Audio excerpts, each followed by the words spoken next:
Bienvenidos y bienvenidas a Noticias Positivas, donde te mostramos que un mundo mejor es posible. Y ya estamos aquí con Javier de la Casa.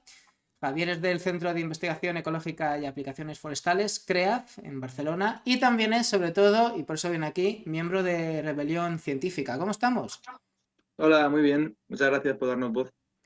Bueno, muchas gracias a vosotros y vosotras en primer lugar, porque bueno, es que vuestra lucha es la lucha de todos y de todas. La lucha por, bueno, es que si no hay planeta no hay nada más, ¿no? Entonces queríamos hablar con vosotros primero para que os habléis más y nos deis a conocer, bueno, qué ha hecho y qué está haciendo Rebelión Científica.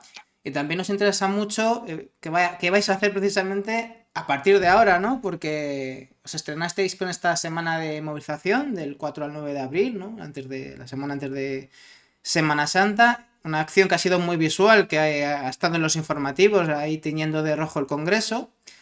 Entonces, yo creo que mucha gente lo ha visto, así que queríamos que nos hicieras un poco balance de esa semana y qué vais a hacer a partir de ahora. Vamos a empezar por el principio, esta primera semana de movilización y de desobediencia civil, ¿cómo la habéis visto vosotros desde dentro?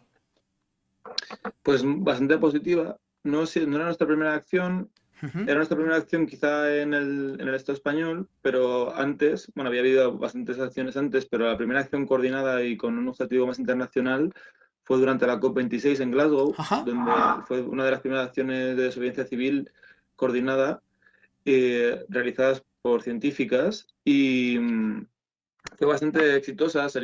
Tuvimos hasta citas por parte de Nature, y se plantó esta semilla para esta rebelión internacional que, como bien has dicho, ocurrió en Madrid. Teníamos el Congreso de rojo en esa señal de protesta, diciendo que la acción política va muy por debajo de lo que de lo que está diciendo a nivel científico, y bueno, se plantó esa semilla y internacionalmente hemos tenido muchísimo éxito, no solo en Madrid, que ha sido un éxito rotundo en cuanto al feedback que nos está llegando por parte de las organizaciones y sobre todo a lo que va a pasar en los medios, sino que también han ocurrido un montón de cosas por todo el mundo. En Estados Unidos, por ejemplo, veíamos cómo la gente se encadenaba a la verja de la Casa Blanca, cómo se detenía un científico de la NASA. Bueno, ha sido un éxito en ese sentido, pero es un éxito como movimiento, pero realmente, o sea, nuestro objetivo no es salir en la tele, nuestro objetivo es realmente Claro. que los cambios profundos lleguen a donde tienen que llegar, y de momento pues hay mucho por hacer. Queremos normalizar que la desobediencia civil sea una herramienta válida para los científicos y científicas y para todo el mundo. Creemos que no es coherente que estemos diciendo en informes lo urgente que es tener la necesidad de esos cambios profundos, pero que luego no hagamos nada más que dejarlo escrito en informes. Y eso es un poco por lo que estamos haciendo esto. Ahí está vuestro manifiesto, la ciencia se revela, solo nos queda actuar, así se titula, y es muy, muy claro y muy rotundo. Es un manifiesto que recomiendo leer porque es que queda muy claro lo que decís y además lo decís con una argumentación vamos, irrefutable. Bueno, no sé si se puede decir irrefutable en ciencia, pero desde luego que son pruebas empíricas, ¿no? Decís básicamente, bueno, lo mismo que está diciendo los últimos informes del IPCC, ¿no? Habláis de que hay una amenaza para la supervivencia de nuestra civilización e incluso para la vida del propio planeta, ¿no? Entonces, bueno, esta situación que no tiene vuelta de hoja es la que hace que la comunidad científica se movilice y además una movilización que hay que tener en cuenta lo que significa la desobediencia civil, que es un término así como que habéis usado mucho, pero yo no sé si la gente entiende lo que implica la desobediencia civil, que entre otras cosas implica que te estás jugando el tipo, ¿no? Básicamente. El tipo, el trabajo, muchas cosas lo que va asociado a todo esto, que no solo es la violencia física o la represión en sí, sino también hay una represión que no es tan física, sino que es más burocrática, que también es muy, muy pesada, y que es una de las cosas que hace que muchas científicas se planteen dos veces el hecho de hablar. Creo que ahora mismo estamos en un momento en las que las científicas y científicos tienen más capacidad para hablar de las cosas sin ser tachadas de locas, de lo que sea, pero igualmente es otra forma de represión bastante fuerte, es la represión laboral. ¿Eso ha Y pasado? Pregunto, ¿ha habido amenazas o...? Porque es verdad que ha sido una movilización bastante visible. Entonces, no sé, hasta donde me quieras contar, ¿ha habido ya algún no te tipo de puedo, amenaza? yo no puedo dar nombres, yo solo puedo decir que, por ejemplo, hay instituciones que están muy a favor de esas cosas y que incluso dan apoyo. Por ejemplo, yo en mi institución me siento bastante arropado Ajá. en ese sentido, pero hay gente que está en las reuniones, está dentro del grupo de referencia científica y no da ningún dato de dónde trabaja ni nada por miedo a esta represión, porque no pueden. Y es que es así. Pues tampoco te puedo dar aquí nombres. No, no, no. Y, No se trata de ahí digamos, de poner la diana a nadie, pero sí que está bien que entendamos esta situación. Venía a cuento sobre todo de que se entienda que lo que se llama desobediencia civil implica la no violencia, pero implica que tú vayas a ser no violento, que vayas a optar por formas de protesta pacífica, pero que al mismo tiempo es una, digamos, estás en los límites de lo que es legal. Y eso implica que tú no vas a ser violento, pero el sistema sí puede usar muchas formas de violencia contra ti, ¿no? Desde la violencia física, vamos, que te mueran a palos, básicamente, hasta otras formas de violencia y de coacción, que ahí sería muy la línea un poco muy fina entre que hasta dónde llega la violencia, si es coacción o qué formas de coacción son directamente violentas. Pero eso que la gente entienda que aquí estamos hablando con científicos, con lo complicado que es hacer ciencia en este país, que cuesta mucho y estamos muy atrasados, y que bastante complicado es que tengáis un contrato, que empecéis con becas, que es complicado tener un trabajo estable y un proyecto estable de larga duración. Y aún así, los que estáis ahí luchando ya de primeras por hacer ciencia de calidad y no hacer ciencia precaria, también os estáis jugando el tipo. Y es que creo que hay que ponerlo de manifiesto, que la gente entienda que esto de protestar en un lugar como el Congreso y teñirlo de rojo no es baladí, no es ninguna chorrada, ¿no? Que es que estás ahí, eso, poniéndote en juego. mucha gente dirá, bueno, ¿y qué tiene que ver teñir el Congreso de rojo con la acción climática? Y es una pregunta, también me la hago, ¿no? O sea, Sí. creo que es una pregunta muy importante de hacerse. En ese sentido, lo que estamos queriendo hacer es forzar unas negociaciones, forzar que se nos escuche. Y ya tenemos, o sea, desde la institución, ya hay un montón de mensajes parecidos a este. Tenemos a Greta Thunberg subida hablando para, perdón, me llaman, Sí. subida en el podio de las Naciones Unidas. Tenemos a Antonio Gutiérrez, el secretario general de las Naciones Unidas, diciendo en las dos últimas publicaciones de los capítulos del informe del IPCC, diciendo, por un lado, que cualquier retraso implica muerte en cuanto a acción climática, y en su último informe, en su última declaración, decía que estamos en un camino precipitado hacia el desastre climático. O sea, o sea, no hace falta tampoco ya dentro de las instituciones, necesitamos también como esa llama en las calles para que realmente podamos llegar a las negociaciones que queremos y podamos tener la ambición que necesitamos, ya no que queremos, es que la necesitamos para seguir mm, en una sociedad habitable. Claro. Y, y Dime, perdón. no, perdón, no, sigue, sigue. Sí, no, decía que los informes del IPCC, sobre todo la última, bueno, las últimas, siempre, ¿no? Porque cada informe dice una cosa que el siguiente la empeora, ¿no? Y la última actualización es verdad que lo dice, pero también hay un mensaje positivo en el sentido de que todavía se pueden parar los peores, digamos, las peores consecuencias del cambio climático. Es verdad que el cambio climático se va a producir, o se está produciendo, mejor dicho, pero claro, como he leído en un libro recientemente que dice que el cambio climático no es un infarto, sino es una especie de enfermedad degenerativa que puede generar más o menos dependiendo de lo que hagamos. Tenemos tecnología, tenemos ciencia y tenemos capacidad para contener las peores consecuencias, pero nos tenemos que poner ya. Y eso es lo que dice los últimos informes, ¿no? Lo que hace falta, que también lo decís claro en vuestro manifiesto, es que hay que mirar arriba, ¿no? Que como decía esta película que se hizo tan famosa a principios de año, que hay que mirar arriba y tal, porque la situación es igual o casi peor que la que se muestra en esa película. Sí, y además, como que ahora que hablamos del informe del IPCC, en este movimiento no solo hace acción directa, también filtró el informe del IPCC previo, Bueno, los informes del IPCC Claro. pasan por una parte científica y luego pasan por otra fase de comentarios, de revisiones.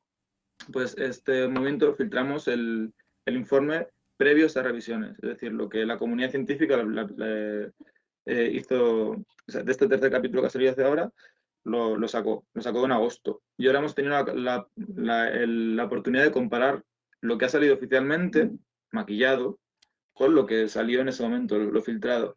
Y vemos claramente la intención que hay de suavizar el mensaje. Por ejemplo, en este antiguo informe, en esta filtración, se hablaba de qué debería ocurrir con las minas de carbono. ¿Qué debería ocurrir con un montón de cosas? Se hacía hincapié en ciertas industrias en concreto, como por ejemplo la automovilística o la carne. Y hemos visto cómo estos mensajes se han ido diluyendo y, y cómo, aunque el IPCC sea sea muy ambicioso lo que está diciendo respecto a la acción climática y estamos muy por debajo de lo que están pidiendo el IPCC, como ni siquiera eso que se está pidiendo es lo que realmente está la ciencia como poniendo luz sobre ello. Lo digo también para que tengamos eso claro, que además de hacer caso a lo que dice el IPCC, también tenemos que alejar esos lobbies, esos intereses del IPCC y por supuesto, que la ambición sea una ambición de verdad, que no hagamos esto por intereses cortoplacistas, ¿no? Que hagamos esto porque realmente sabemos cómo hay que manejar este cambio, cómo queremos transitar. He leído apreciaciones mucho en este sentido de maquillaje, de que se había limado mucho por gente que sabe mucho más que yo, gente bastante más experta en el tema climático y acostumbrada a leerse informes científicos. Y ya te digo, no es la primera vez que lo escucho, entonces, claro, ¿hasta qué punto ha sido así? Te podría preguntar como una persona que no tengo esos conocimientos científicos, pues esa es la duda que tengo. ¿Hasta qué punto ese informe del IPCC, que en los medios de comunicación se vende como la leche, que es verdad que dice cosas muy rotundas y muy potentes, pero te pones a escarbar y en el fondo es hasta edulcorado, hasta se nos está virlando todavía, incluso a pesar de que parece que el IPCC es la referencia internacional, de hecho lo es, pero en el fondo bueno, se está edulcorando mucho el mensaje y no se está llegando a la ciudadanía todo lo que nos tiene que llegar. Mm. Sí, sí, son procesos de revisión. Las científicas hacen esto y esto también están, o sea, es algo muy tedioso, tienen que seguir con sus carreras. Además, es muy fácil también como meter mucha presión ahí para que ciertos mensajes no salgan con el titular que se ha querido sacar, o salgan con otro. Y bueno, yo con esto no estoy tampoco atacando directamente al IPCC, creo que hace cosas muy importantes y que sigue siendo una fuente muy, muy buena para indicar qué camino tenemos que estar siguiendo. Pero estos mensajes que dicen las científicas no quedan borrados del todo. Quedan reflejados en el informe final, el que es larguísimo y nadie se quiere leer, pero lo importante es el resumen para gente que hace políticas, para los policymakers. Ahí es donde estos mensajes se diluyen y este es el documento más importante, porque es el documento que al final la gente que se dedica a esto y que se dedica a manejar nuestro futuro es lo que se va a estar leyendo, no se va a estar leyendo el informe larguísimo. Claro. Entonces, bueno, como que también que seamos conscientes de esto, las personas que estén interesadas lo pueden comparar por ellas mismas. Está en la web de Science Rebellion, está el filtrado y en la web del IPCC está el actual. Hay muchos artículos ya que han hecho la comparación, también para que si queréis la información masticada. En vuestro propio manifiesto lo decís muy claramente, que el sexto informe del IPCC pues lo deja muy claro, que no vale con cambios de consumo individual, que hace falta, bueno, hace falta una transformación profunda y rápida de, bueno, de todo, del sistema productivo, también intentando que sea una transición justa para los más vulnerables, pero vamos, que no se sostiene el sistema tal y como está, que no valen paños calientes ni medias tintas. Mm. Sí, por supuesto, hay que hablar también de justicia climática, porque si no, ¿para qué estamos haciendo esto?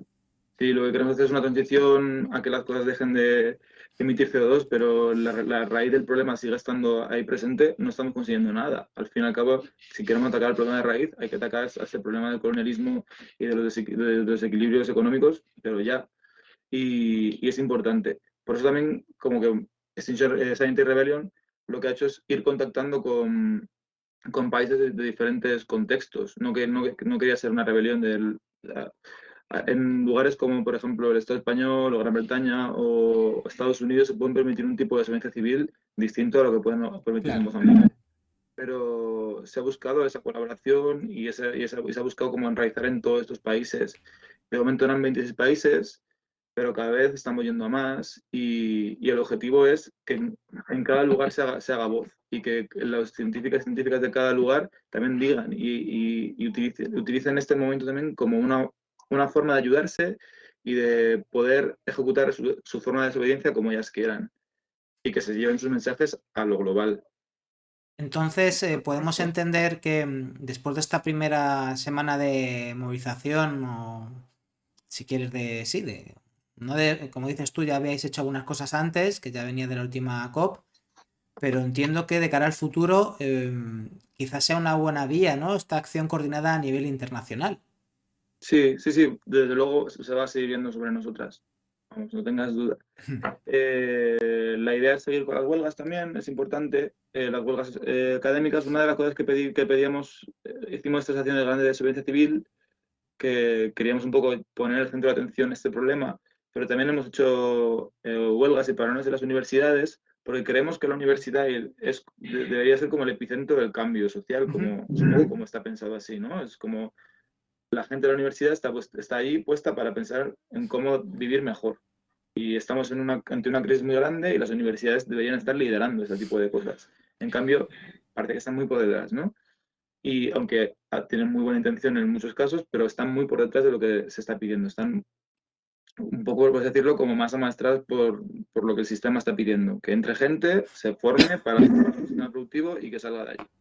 Entonces también buscamos eso. Y una de las cosas que estamos pidiendo, se hicieron varias ocupaciones de universidades. Una fue bastante muy exitosa, fue en Granada, porque se consiguió que el rectorado firmase una asignatura obligatoria para todas las carreras sobre crisis climática Qué y cómo bueno. esto afecta a su respectiva disciplina. Y creo que esto es muy importante porque al fin y al cabo, mmm, ¿dónde se habla de crisis climática? ¿Dónde se habla de la gravedad de la crisis climática? En muy pocos espacios.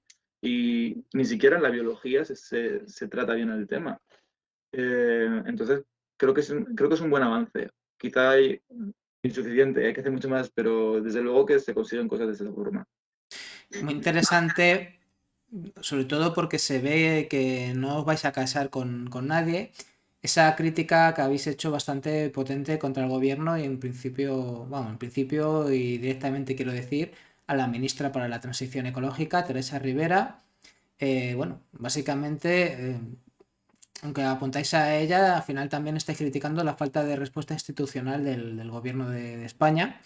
Y en este caso es muy importante, no solo por este gobierno, sino porque este gobierno, como muchos, pues no están haciendo lo que tienen que hacer.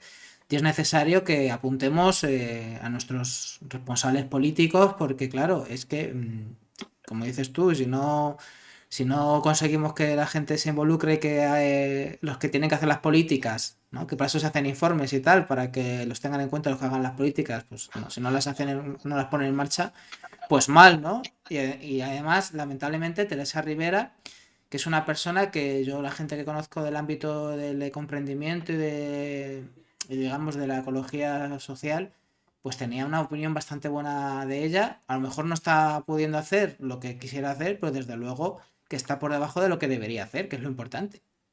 Mm. Sí, yo también o sea, creo que también es muy naif como ir a la cabeza política de turno y decir que es su culpa porque realmente Claro. de fondo hay una cosa, o sea, yo creo que Teresa Rey, bueno, no la conozco personalmente, pero yo creo que tiene las mejores intenciones para su cargo. No quiero ponerlos en duda, no es mi intención, pero lo que sí que creo es que cualquier persona puesta en ese cargo tiene las manos muy atadas por un montón de cosas, pero voy a decir una de ellas que creo que es muy importante y creo que debería hablarse mucho más de este tema, que es el Tratado de la Carta de Energía. No sé si has oído hablar, pero No. bueno, es un tratado que es internacional, pero sobre todo está en países europeos y lo que hace es que refuerza las inversiones para diferentes sectores energéticos, sobre todo de las industrias fósiles. Entonces, por ser muy rápido explicando esto, lo que hace es que si tú decides tomar políticas o leyes, impuestos que vayan un poco en contra de estas industrias tienen la capacidad de denunciarte. Y de hecho, España es el país, ahora mismo no me acuerdo qué número de denuncias tiene acumuladas, pero es el país que más denuncias tiene acumuladas, juraría, o en el top 3 está. ¿Cómo, Por, cómo? es uno de los países que creo que está en el top 3 de países que más han sido denunciados por este tratado. Son tratados que, por ejemplo, Italia se salió no por este tema climático, se salió por, no me acuerdo exactamente cuál era el motivo, el contexto político del momento, pero este tratado tiene un carácter retroactivo, es una de las cláusulas que tiene, entonces igualmente también han tenido mucha presión por ello. Hay mucho miedo a salirse de este tratado, si no se hace de forma colectiva no tiene ningún sentido. Entonces tú, por mucho que quieras hacer políticas climáticas eficientes, si tienes las manos atadas, al final lo que estás haciendo es ir en contra de tus intereses, porque estas multas tienes que pagarlas igual. Entonces creo que hay que hacer también un ejercicio, creo que es parte de la ciencia, del activismo, de quien sea, de la comunicación, de ver qué está fallando en el sistema y ponerlo y que se hable de ello. Y esto es una de las cosas que hay que hablar de ello, porque es una, aparte como que estamos en un momento crítico, que en junio tienen que reunirse para hablar de esto. Creo que son cosas de las que tenemos que hablar. Si quieres te puedo pasar el contacto de una compañera que trata, justo se encarga de ese tipo de tratados, pues si te gusta, que quieres hacer una sesión más aplicada sobre esto. Pero me refiero que no es tan fácil como criticar a la ministra de turno o al gobierno de turno, sino hay que hacer un análisis de por qué no está funcionando. Y si yo estuviese en ese puesto, ¿por qué no podría hacer lo que yo querría hacer, ¿no? Porque si no, al final, si te quedas como en la crítica política naif, Claro. no consigues nada. Parece que tiene algo que ver un poco con lo que pasa en otros ámbitos, digamos, de los tratados de libre comercio y demás, que parece que cualquier medida que haga pues un país para proteger cualquier interés estratégico, por ejemplo, un sector público, hay muchas veces que las empresas pueden denunciar ciertas medidas de carácter social de los gobiernos o protectoras de, por ejemplo, eso, de un sector público, de las empresas o de los, bueno, o del tejido de mano de obra o del tejido empresarial de un país. Y si pones en marcha según qué tipo de medidas, se pueden denunciar simplemente porque lo que son medidas lógicas, sociales, de carácter público, se pueden ver como intromisiones a la competencia. Exactamente. Y parece que es esto en el campo de la energía, en el ámbito de, quiero decir, en el sector energético. O sea, que van por ahí los tiros un poco, ¿no? Es Sí, el libre comercio a este rollo. es un tratado que blinda inversiones, entonces sí, es esto. Claro, es que esto es la base. Es que, bueno, esto, uno de mis libros que lo tengo aquí, de cabecera, es el de Naomi Klein, de Esto lo cambia todo, el Sí, capitalismo contra el clima. Que es que hay que hablar no solo de inversiones y de, bueno, del capitalismo, no solamente es el capitalismo fósil, sino el tema del libre mercado, que aplicado a todos los ámbitos, pues es verdad que es incompatible la vida, la persistencia de la vida con esas dinámicas económicas y a lo mejor hay que denunciarlas también, aunque exceda de los ámbitos, digamos, de puros y propiamente puros de lo que hay que hacer para luchar con el cambio climático, pero es condición sine qua non, ¿no? Hay que criticar estas cuestiones y entender que hay que proteger la vida, y proteger la vida significa pues darle la vuelta al sistema también económico, también político, como un calcetín. sí, sí. Y entonces, pues ya te digo, no quiero que me destripes nada que no puedas, pero vais a seguir con huelgas, vais a seguir con manifestaciones. No sé si me puedes hacer algún tipo de avance de algo en concreto que la próxima parada si ya la tenéis claro o si queréis anunciarlo más adelante. Bueno, yo no tengo muy claro cuál es la próxima, o sea, no tengo claro una fecha fija y una acción fija de momento. Tengo claras las intenciones que se están barajando y esas cosas, entonces de momento, pues yo lo mejor es recomendar que nos sigan en redes o que se pongan en contacto si quieren participar y pronto sabrán de nosotras otra vez. Y por terminar, con un mensaje positivo, porque sí, es un problema enorme el tema del cambio climático. Quizá el mayor desafío al que nos enfrentamos como civilización en, no sé, quizá, es que a lo mejor es el más grande de la historia, de la humanidad, o por ahí, ¿no? Pero es verdad, el IPCC ha dicho que hay que empezar a tomar acciones desde ya, pero que si lo hacemos desde ya y si alcanzamos el máximo de emisiones antes del 2025, que podemos conseguir que el planeta sea habitable, ¿no? Entonces, aunque esto es muy evidente, sí que sería bueno acabar con un tipo de mensaje de esperanza. Es de verdad, los que estudiáis la ciencia como al pie del cañón y tal, de verdad que es posible que todavía que si salimos a la calle, que si exigimos a nuestras empresas, a nuestros políticos que hagan lo que tienen que hacer, podemos todavía de alguna manera, pues eso, conseguir un planeta mínimamente habitable. Desde luego, si no, yo no estaría aquí, vamos, eso por seguro. Pero también creo que es importante mm, hacer cosas porque también es una forma de manejar la ansiedad que te puede producir Claro. igual, igual ahora mismo no tienes esa ansiedad porque no estás en ese momento, pero llega un momento en el cual la ansiedad te come, la ansiedad por lo que está ocurriendo. Y el hacer cosas también es una forma muy buena para la salud mental. Depende de qué cosas también, ¿no? Tienes que medir cómo te estás tú cómoda con cada actividad. Pero yo creo que a nivel de sociedad humana, creo que es un gran reto que podemos superar. Y que además tenemos la capacidad de sentar las bases para una nueva sociedad, basada en la justicia social, basada en un montón de cosas que tenemos que ver al respecto. Entonces, creo que es importante también que tengamos esa capacidad de imaginar otros mundos y que hagamos ese ejercicio.